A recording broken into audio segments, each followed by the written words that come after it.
चौथी सबसे बड़ी जीडीपी का मार्ग प्रशस्त कर लिया है। जहां दुनिया में भारत जनसंख्या के आधार पर नंबर 1 कंट्री है, जीडीपी पर टिकी है और खबर बनती है कि दुनिया में भारत ने जापान को पछाड़ते हुए चौथे हैं कि India become fourth largest economy. और अब एक फिलहाल हम आज भारत की बात कर रहे हैं क्योंकि हेडलाइंस भारत की जीडीपी पर टिकी हैं और खबर बनती है कि दुनिया में भारत ने जापान को पछाड़ते हुए चौथी सबसे बड़ी जीडीपी का मार्ग प्रशस्त कर लिया है। जहां दुनिया में भारत जनसंख्या के आधार पर नंबर 1 कंट्री है, सबसे ज्यादा आबादी हम दुनिया में रखते हैं। ऐसे में दुनिया की चौथी बड़ी अर्थव्यवस्था होने के मायने क्या है, क्या आर्थिक असमानता के ऊपर भी कहीं कोई टिप्पणी हुई है, सारी बातें आज के सेशन में हम जिक्र करेंगे। यही कारण है कि हेडलाइंस बनते हैं कि India become fourth largest economy और अब एक स्थान कितना दूर है, ये सारी बातें। तो इस तरह की अभी हेडलाइंस हैं इस समय जो मार्केट के अंदर चल रही हैं।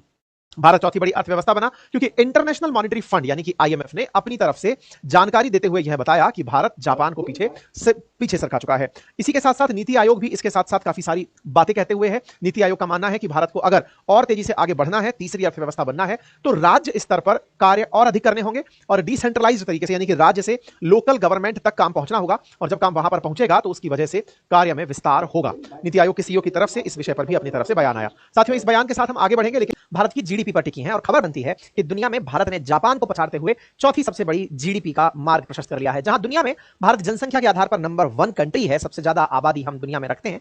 ऐसे में दुनिया की चौथी बड़ी अर्थव्यवस्था होने के मायने क्या है, क्या आर्थिक असमानता के ऊपर भी कहीं कोई टिप्पणी हुई है, सारी बातें आज के सेशन में हम जिक्र करेंगे। यही कारण है कि हेडलाइंस बनते हैं कि India become fourth largest economy और अब एक स्थान कितना दूर है, ये सारी बातें। तो इस तरह की अभी हेडलाइंस हैं इस समय जो मार्केट के अंदर चल रही हैं।